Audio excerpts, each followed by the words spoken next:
사도행전 9장 36절로 42절까지 말씀입니다. 사도행전 9장 36절로 42절까지 말씀을 우리 한 절씩 교독하도록 하겠습니다. 요빠에 다비다라는 여제자가 있으니 그 이름을 번역하면 도로 가라. 선행과 구제하는 일이심이 많더니 그때에 병들어 죽음에 시체를 씻어 다락에 누이니라.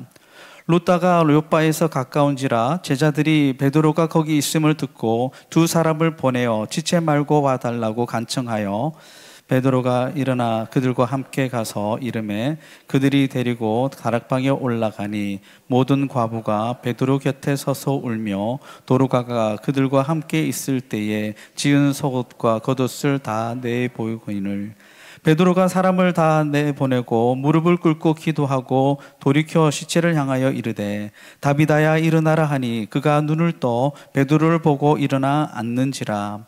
베드로가 손을 내밀어 일으키고 성도들과 가보들을 불러들여 그가 살아난 것을 보이니 함께 봉독합니다. 온 요빠 사람이 알고 많은 사람이 주를 믿더라. 아멘. 오늘 함께 나누실 말씀의 제목은 다비다에게 일어난 생명 회복의 기적이라고 하는 제목입니다. 우리가 2주 전에 이미 살펴보았듯이 사도 베드로가 8년 된 중풍병자 애니야를 예수 그리스도의 이름으로 치료한 후에 그 룻다라고 하는 지역에 계속 머물고 있었을 때에 그 인근에 성읍이 하나 있었습니다. 요빠라고 하는 성읍으로부터 두 사람이 급히 찾아와서 베드로에게 간청을 합니다. 무슨 간청이냐면 요빠라고 하는 이 그리스도 공동체가 있었는데 거기 이제 전도함을 받아서 예수 믿는 사람들이 있었는데 그런 사람들 무리들 가운데 자기들이 사랑했던 다비다라고 하는 여인이 죽어서 빨리 오셔가지고 이 여인을 좀 살려주십시오라고 하는 부탁을 합니다.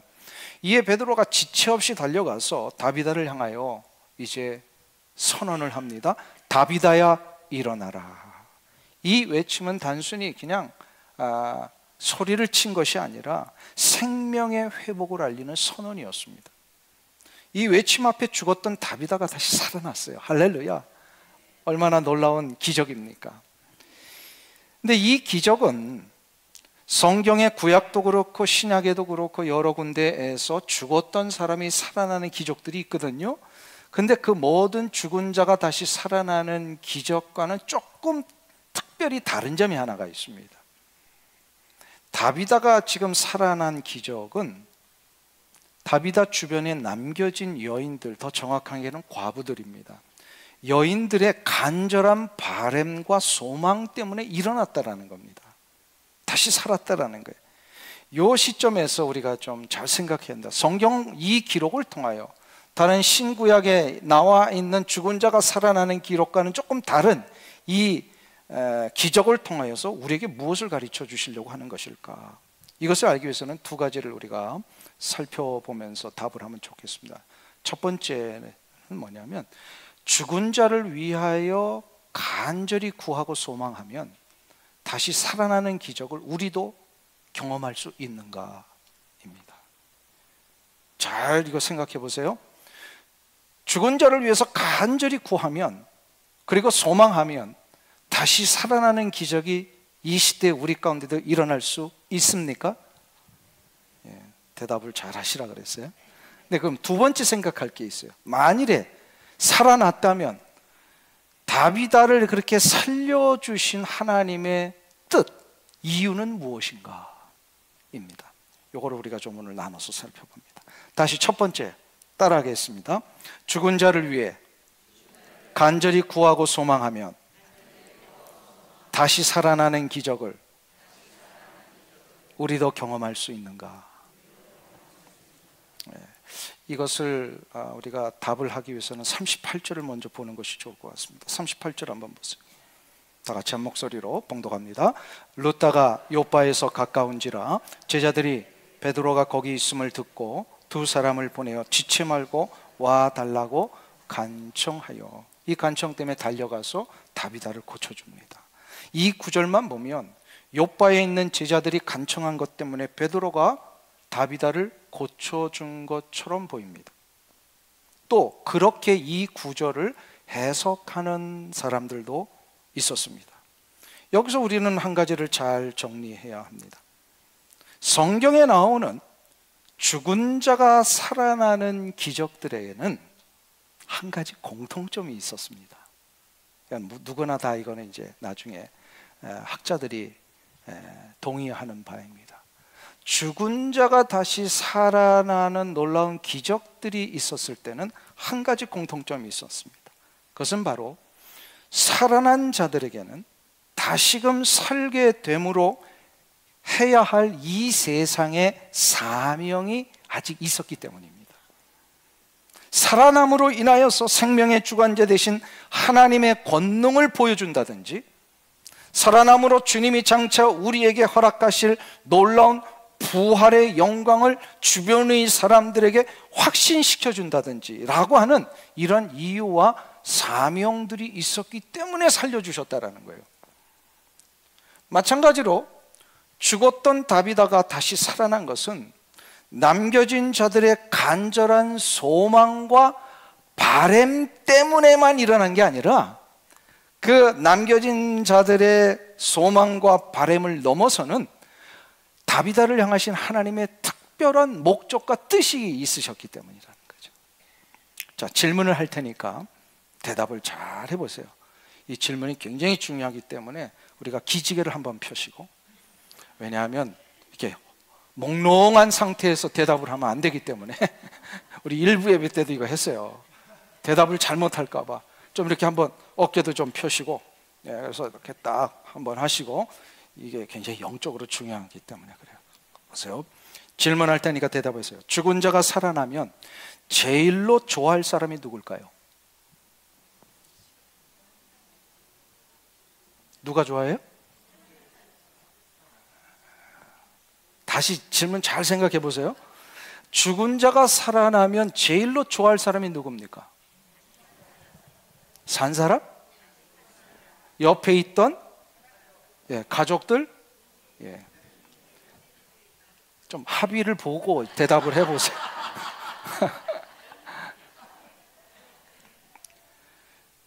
죽은 자가 살아나면 제일로 좋아할 사람은 옆에서 슬퍼하던 가족이나 친지들일 겁니다. 그렇죠? 자, 그러면 죽은 자가 살아났을 때 제일로 힘든 사람이 누굴까요? 죽은 자가 살아났을 때 제일로 힘든 사람. 그렇죠. 본인 아닐까요? 왜 그렇습니까? 왜 본인이 제일 힘들까요? 할렐루야! 와, 오늘 설교를 이미 다 아시는 것 같아. 우리 성도가 죽으면 어디 가죠? 천국에 갑니다. 천국은 어떤 곳이죠? 완벽한 곳입니다. 천국 가면 아픔이 있을까요? 천국 가면 외로움이 있을까요? 천국 가면 돈 걱정할까요? 인생의 고난과 질고 때문에 힘들어하는 이런 삶이 있을까요? 없습니다. 천국은 완전한 곳입니다. 거기는 모든 것을 다 해방되고 인간이 누릴 수 있는 가장 완전한 것을 누릴 수 있는 자유와 기쁨과 해방의 나라입니다. 믿으십니까? 거기는 눈물도 없고요, 슬픔도 없고, 이제는 병도 완전히 치유돼서 완전한 상태로 사는 것이 천국입니다. 자, 그러면 상상을 해보세요. 지금 다비다가 죽어서 천국에 갔잖아요. 그럼 이거를 누리고 있음에 틀림없죠. 세상에 있는 성도들이 한번 우리 생각해 보겠습니다. 상상을 해보세요. 다비다가 지금 천국에서 이거를 누리고 있는데 세상에 남겨진 성도들, 특별히 오늘 본문에 보면 과부들이라고 그랬습니다. 과부들이 다비다를 살려다라고 아주 간청을 하니까 하나님이 그것을 들어주시기로 작정하셨다고 생각해 보겠습니다. 그러면 다비다에게 어떻게 얘기를 하실까요? 다비다야, 너 지금 다시 세상으로 가야 되겠다. 내 주변에 있는 여인들이 너를 살려달라고 너무나도 간절히 기도하고 있단다. 이 말을 들은 다비다는 천국에서 어떤 마음이 들었을까요? 한번 생각해 보세요. 다비다가 세상으로 다시 가고 싶었을까요? 아닐까요? 예. 왜요? 아주 완벽한 곳으로 왔는데 또 다시 아픔이 있고 고난이 있고 슬픔이 있는 세상으로 다시 돌아가라고 하니까 다비다가 가고 싶었을까요? 안 가고 싶었을까요? 네. 이거 계산할 필요 없어요. 아주 심플하게 생각해 보세요. 완전한 곳으로 왔는데 불완전한 곳으로 다시 가라고 하면 가고 싶지 않았을 것입니다. 자, 그러면 질문합니다. 죽은 자가 다시 살아나기를 기도하면 될까요? 안 될까요? 어떻게 생각하세요? 죽은 자가 다시 살아날 것을 기도하면 되나요? 안 되나요? 잘 모르시겠으면 제가 쉬운 예를 들어 드릴게요. 군대를 3년 동안 의무복무하다가 갓 제대한 젊은이가 있다고 하겠습니다. 근데 몇 주 지나가지고 갑자기 국방부에서 이 젊은이에게 다시 군대로 들어오라고 하는 입영 통지서가 날라왔다. 물론 이렇게 장기 복무하셨던 군인들은 괜찮습니다만 이게 의무 복무하는 이 젊은이에게 군대 다시 들어오라 그러면 어떤 마음이 들까요? 들어가고 싶을까요? 아닐까요? 예, 이 자유로운 삶으로 다시 들어왔는데 다시 이렇게 규율과 제한받는 삶으로 오라 그러면 가고 싶지 않을 거예요. 아, 경험을 못 하셨구나. 저도 젊었을 때 군대 3년을 의무복무를 하고요. 이제 제대를 했는데 가끔 가다가 제가 이렇게 좀 힘든 일이 있거나 뭐 이렇게 좀 고민스러운 일을 안고서 잠을 자잖아요. 그러면 악몽을 꾸는데 군대 다시 끌려가는 꿈을 꿔요. 저한테는 그게 정말로 힘든 꿈이에요. 내가 왜 다시 군대로 가야지? 왜요? 지금 이렇게 자유를 누리고 있는데 왜 또다시 3년이라는 제한받는 자리로 가야 될까? 아마 다비다의 심정도 이와 비슷하지 않았을까요? 다비다에게는 천국이 더 좋았음에 틀림없습니다. 근데 왜 하나님께서는 이러한 다비다를 다시금 세상으로 돌려보내신 것일까요? 남겨진 그 성도들이 간청했기 때문일까요? 아닙니다.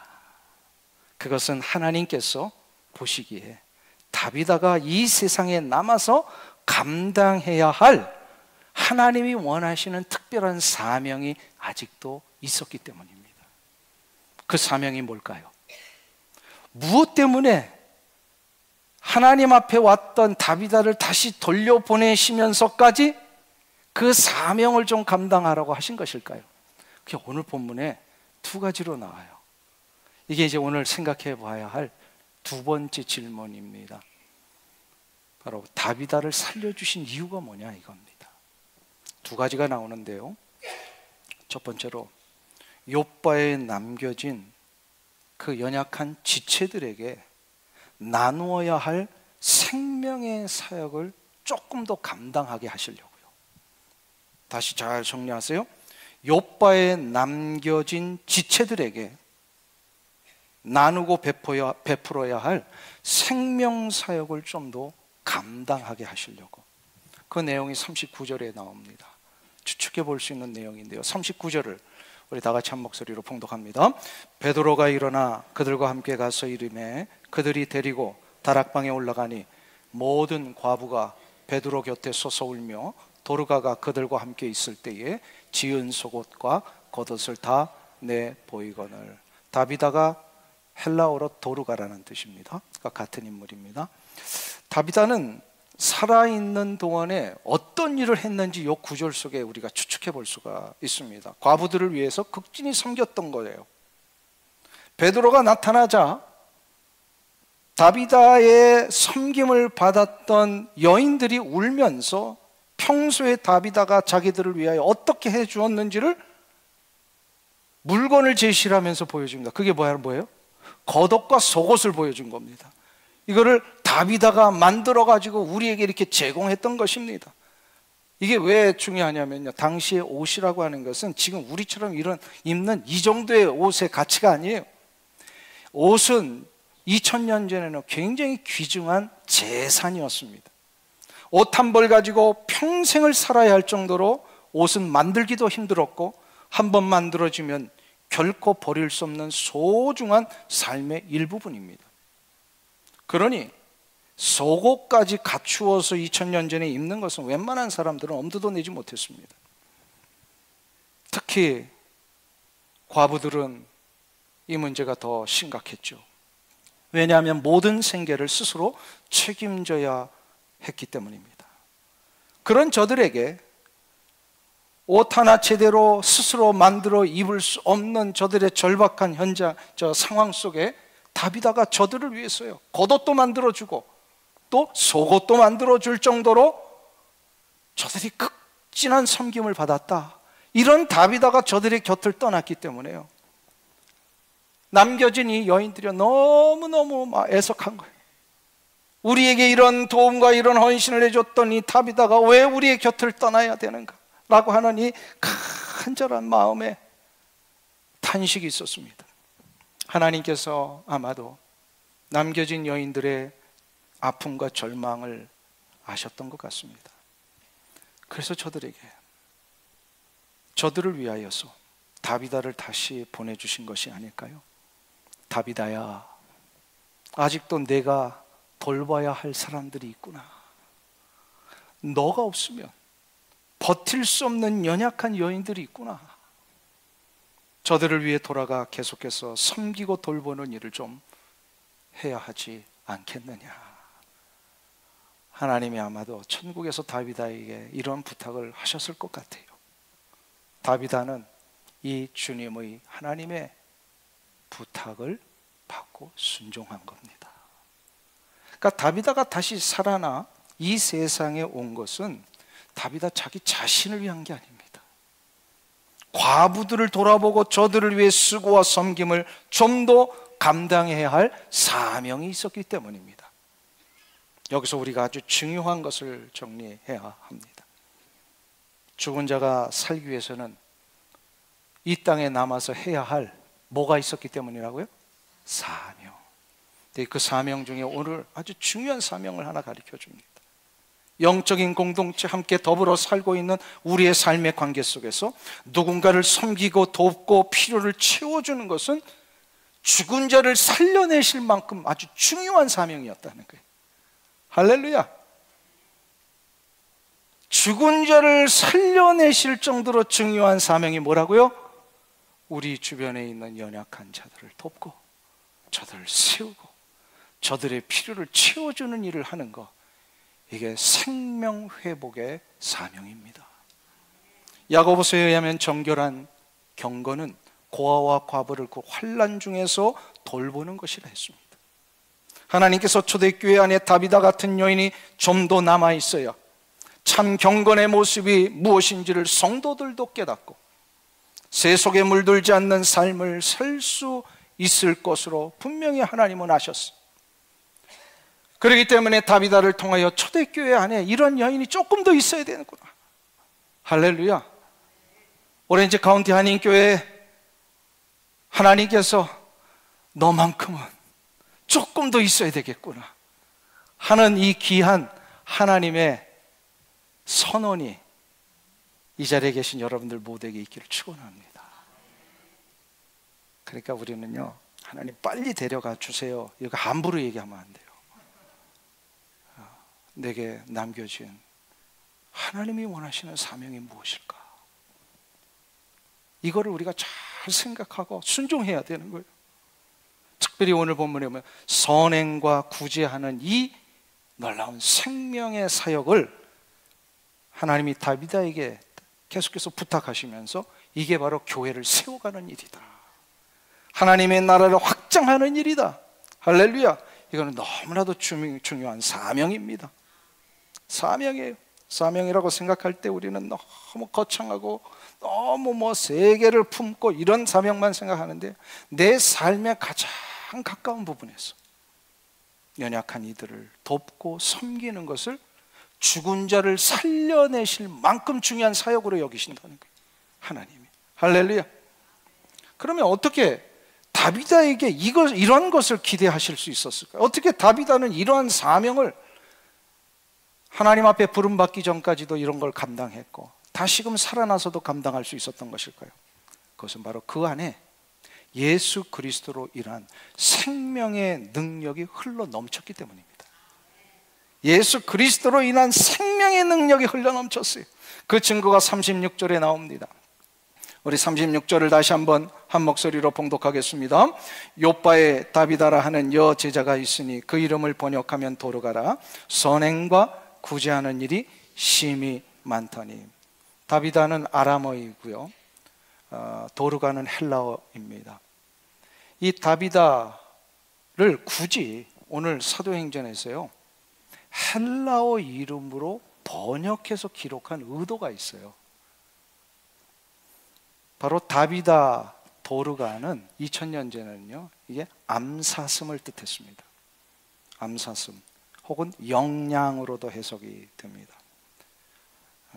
고대의 암사슴이나 영양은 아름다움의 상징이었어요. 그러니까 이것을 여인에게 이름으로 붙여준다라고 하는 것은 그 여인이 아름다운 여인이라는 뜻입니다. 혹시 사슴의 눈을 보신 적 있으십니까? 사슴의 눈. 저는 북동부에 오래전에 살 때 학교 기숙사에 보면은요 밤중에 사슴들이 내려와요. 근데 껌껌한 그 캠퍼스인데도요 눈이 빛이 나요. 신비롭고 너무나도 아름다워요. 아마 2000년 전에 이러한 것을 통하여서 암사슴을 아름다움의 상징으로 여겼던 것 같고, 그 암사슴이라고 하는 다비다 도르가라고 하는 이름을 여인들에게 붙였을 때는요 그 여인은 분명히 아름다운 여인이기 때문입니다. 자, 그러면 다비다는 아름다운 여인이었습니다. 단순히 외모만 아름답다는 뜻이 아닙니다. 그의 인품과 그의 삶이 아름다웠다라는 뜻입니다. 어떤 삶을 살았다고요? 고아와 과부를 돌보는 그러한 삶을 그냥 형식적으로만 한 게 아니라 힘에 지나도록 섬기며 돌보았기에 그 여인에게 이름 자체가 아름다운 이름이었어요. 그런데 이 도르가에게는, 다비다에게는 36절에 그런 아름다운 삶을 살면서 그런 생명의 능력이 나타나는데 심히 많이 나타났습니다. 선행과 구제가. 36절을 다시 한번 보세요. 요바에 다비다라는 여자가 있으니, 여제자가 있으니 그 이름을 번역하면 도르가라. 선행과 구제하는 일이 심히 많다. 이게 헬라어래요. 플레레스라고 하는 단어인데 이게 뭐냐면 흘러 넘친다는 뜻이에요. 과부들을 향한 다비다의 구제와 선행은 흘러 넘칠 정도였습니다. 다비다가 이토록 흘러 넘치는 선행과 구제를 할 수 있었던 것은 그 안에 생명의 능력이 흘러 넘쳤기 때문입니다. 내 안에 이것이 흘러 넘쳐야 다른 이들에게 생명의 능력을 흘려보낼 수가 있습니다. 생명의 능력이 내 안에서 흘러 넘치기 위해서는 어떻게 해야 될까요? 내 안에 생명수의 근원 되신 예수 그리스도가 계셔야 합니다. 이거를 다른 말로 나의 삶과 인격이 예수 그리스도의 생명의 근원과 연결되어 있어야 된다. 자, 그러면 여러분에게 묻습니다. 여러분에게는 예수님의 생명수의 근원이 연결되어 계십니까? 아멘. 만일 이게 잘 모르겠다, 이게 어떤 내용인지 모르겠다 하는 분을 위해서 이게 뭔지를 가르쳐 드릴게요. 요한복음 7장 38절에 보시면 어떻게 예수 그리스도의 생명수의 근원과 내가 연결될 수 있는지를 가르쳐 주십니다. 같이 읽습니다. 나를 믿는 자는 성경의 이름과 같이 그 배에서 생수의 강이, 잘 보세요, 그 배에서 생수의 강이 흘러 나오리라. 이게 뭐야? 흘러 넘친다는 뜻이에요. 내 안에만 있는 게 아니라 막 흘러 넘쳐서 다른 이들에게 나간다는 뜻인데, 그러기 위해서는 아주 중요한 전제가 하나 있죠. 어떻게 하면? 나를 믿는 자는, 누구를 믿는 거예요? 예수 그리스도를 믿기만 하면 그 안에 예수님이 임재하셔서 나의 모든 인격과 존재 속에 생명수의 근원이 연결되는 거예요. 연결되면 이 예수님으로부터 나오는 생명수의 역사가 계속해서 내 안에 가득 찰 뿐만 아니라 이게 흘러넘치게 되어 있습니다. 할렐루야. 그래서 예수님을 믿는 순간 내 안에 예수님 거하시잖아요. 믿으세요? 예수님이 거하시면 그 배에서 생수의 강이 흘러넘치는 게 자동입니다. 자동이에요. 근데 이게 무슨 얘기인지 모르세요? 그럼 왜 이게 나한테 이게 흘러넘치지 않을까요?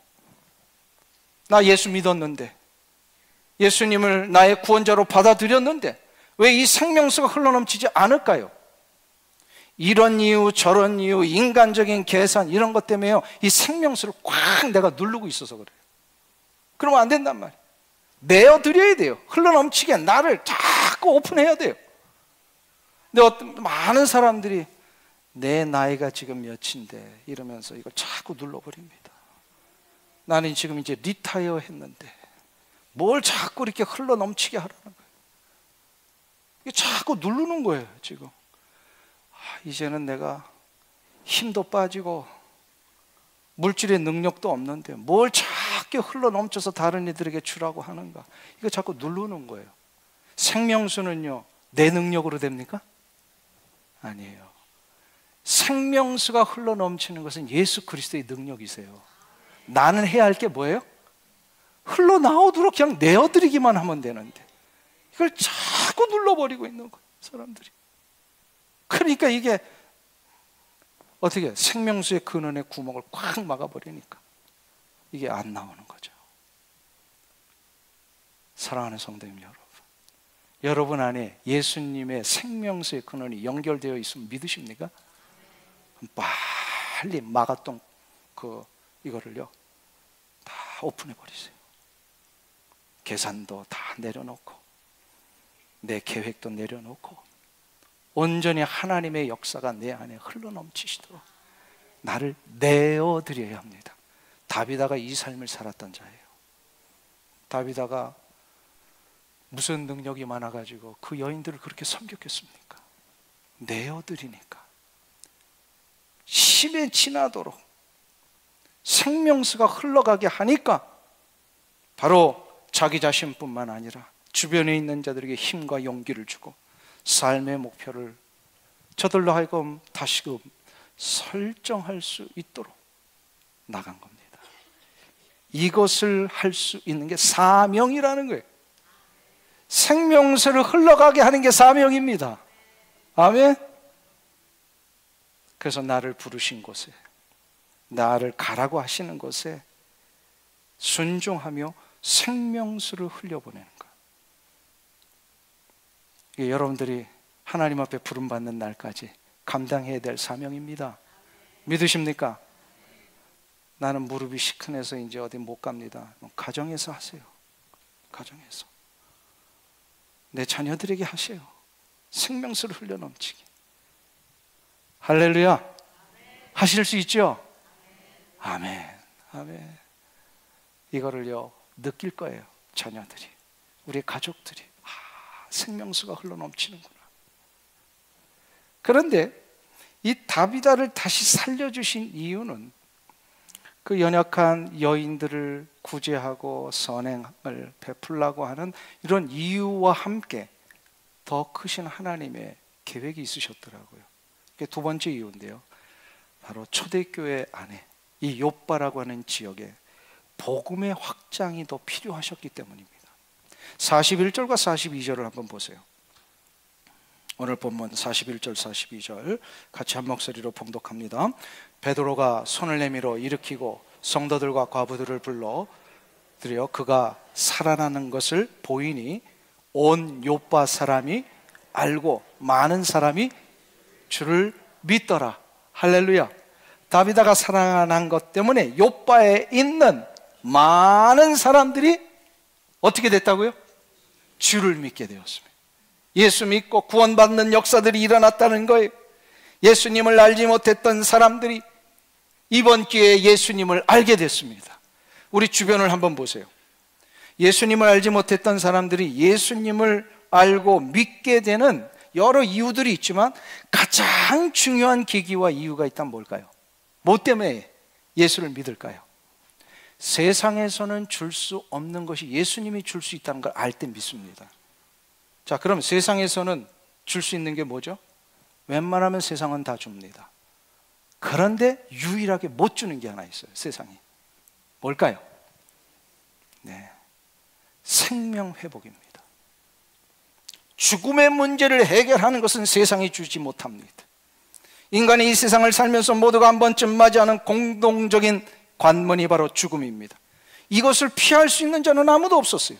이거는 역사 이래 그렇게 수많은 권력자들과 독재자들과 제왕들이 이걸 한번 해결해 보려고 했는데 아무도 여기 성공한 사람이 없어요. 제가 정확한 데이터는 모르겠습니다만 중국의 그 유명한 황제 진 황제 아시죠? 예, 시 황제, 예, 진나라의 시 황제입니다. 진시황. 그가 어마어마한 권력을 누렸다는 것은 우리가 기록을 통해 다 압니다. 그가 자기가 죽지 않으려고 어떤 일을 했어요? 유명한 학자, 신하들 또 궁녀들을 전 사방에 보내서 3,000명을 보냈대요. 그래서 죽지 않을 수 있는 약초를 캐와라, 불로초를 캐오게 했습니다. 성공했어요? 못했어요? 네, 못했습니다. 뭐 정확한 건 아닙니다만 40대에 죽었답니다. 진시 황제가. 이 시대에 수많은 권력과 능력을 가진 자들이 그렇게 애를 써서 죽지 않아 보려고 애를 썼지만 여기에 성공한 사람은 아무도 없었다라는 거예요. 죽음의 문제는 돈으로도 명예로도 힘과 지식으로도 안 됩니다. 근데 이 문제를 해결받는 유일한 길이 있습니다. 생명의 근원 대신 예수 그리스도를 믿기만 하면, 예수를 믿으면 죽어도 살고 살아서 믿으면 영원히 죽지 않고 영생을 얻습니다. 믿으십니까? 욥바에 있던 사람들이 다비다가 살아나는 이거 보면서 아하! 죽음을 해결하는구나. 죽음의 문제가 해결되는구나. 그러니까 예수를 믿을 수밖에 없었던 거예요. 사랑하는 성도님 여러분, 예수님만이 죽음의 문제를 해결할 수 있습니다. 이게 세상 앞에 복음을 전하는 가장 중요한 접촉점입니다. 예수 믿으면 잘 삽니다 하면은요, 돈 많은 사람들은 코웃음 쳐요. 내가 돈이 없어서 예수 믿냐? 돈 많은 사람들은요, 이런 거 가지고는요, 저들이 설득이 안 돼요. 학문적으로 많이 아시는 분들은 이거 어떤 논리적인 것으로 이렇게 접촉한다고 될 문제가 아니에요. 교수님들 가운데도요, 그렇게 논리적으로 막, 그 대표적인 예가 그 옥스퍼드 대학의 C.S. 루이스잖아요. 맨 처음에 이분이 불신앙자였어요. 하나님 안 믿었어요. 근데 결국은 나중에 뭘 알고서요? 세상에서 해결할 수 있는 유일한 이 문제, 죽음의 문제, 이거를 주실 수 있는 분이 예수님이라는 걸 아니까 그 위대한 석학, 옥스퍼드의 그 유명한 교수님도 C.S. 루이스도 예수님을 만나게 되잖아요. 1885년 4월은 우리 조선의 역사 속에 아주 귀중한 시간이었습니다. 암흑과 절망 가운데 있었던 이조 마렵에 하나님께서 귀한 선교사님 두 분을 보내시죠.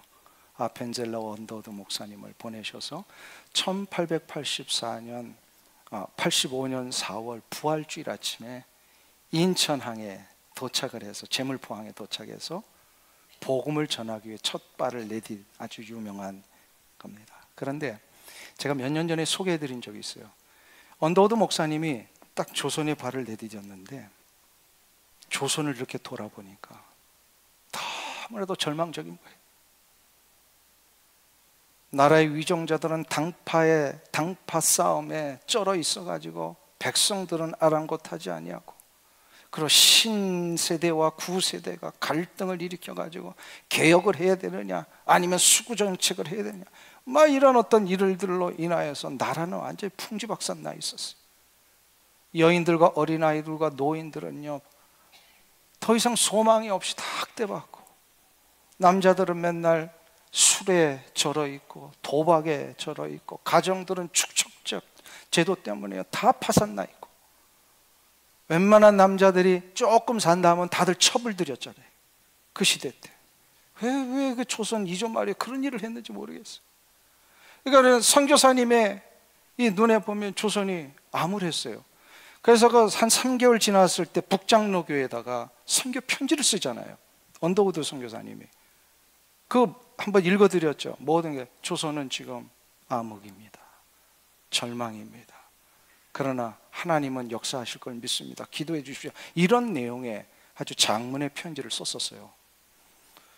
그런데 그로부터 3년이 지난 1888년에 언더우드 선교사님이 두 번째 선교 편지를 북장로교회 교단에다가 보내는데, 이 편지에는 놀라울 정도로 조선이 달라진 내용을 씁니다. 짧은 문장인데 제가 읽어드릴 테니까 한번 들어보세요. 복음의 씨가 뿌려지는 곳마다 그 씨에서 뿌리가 다시 나와 반드시 열매를 맺는 것 같습니다. 오늘 이 땅에는 100명의 교인을 가진 2개의 조직교회가 생기게 되었습니다. 이 즈음에 서울에서 복음서가 뿌려진 여러 곳에서 수백 명이 보내온 세례 청원을 제가 지금 받고 있습니다. 3년 만에 아무도 예수 믿는 사람 없었고 절망적이었던 이 땅에요, 100명에 해당되는 조직교회가 2개가 세워졌어요. 서울에 3년 만에. 그리고 복음서를 이 서울 시내에서 이렇게 막 돌렸는데, 그걸 받아들고 내가 예수 믿겠다고 하고, 그래 내가 세례 받겠습니다 하는 사람이 수백 명이 기다리고 있다는 거예요. 3년 만에. 어떻게 언더우드 선교사의 편지가 3년 만에 이렇게 달라질 수 있었다고요? 절망과 탄식, 어둠과 고통뿐이었던 조선 백성들에게 죽음의 문제를 해결해 주신 예수 그리스도의 생명 회복의 역사가 힘기워졌기 때문입니다. 예수 그리스도만이 죽음의 문제를 해결하실 수 있습니다. 죽음의 문제를 해결받은 자만이 생명 회복을 경험할 수 있고, 삶의 새로운 능력과 소망과 기쁨을 소유할 수가 있습니다. 사랑하는 성도님 여러분, 이것 하라고 여러분을 지금 이 땅에 남겨 놓으신 겁니다. 믿으세요? 왜 내가 지금 리타이어하면서 이렇게 길게 살고 있는가? 그거 모르셨다면 오늘 요 말씀 속에 다시 한번 정리해 보세요. 그냥 살라고 내버려 두신 게 아니에요.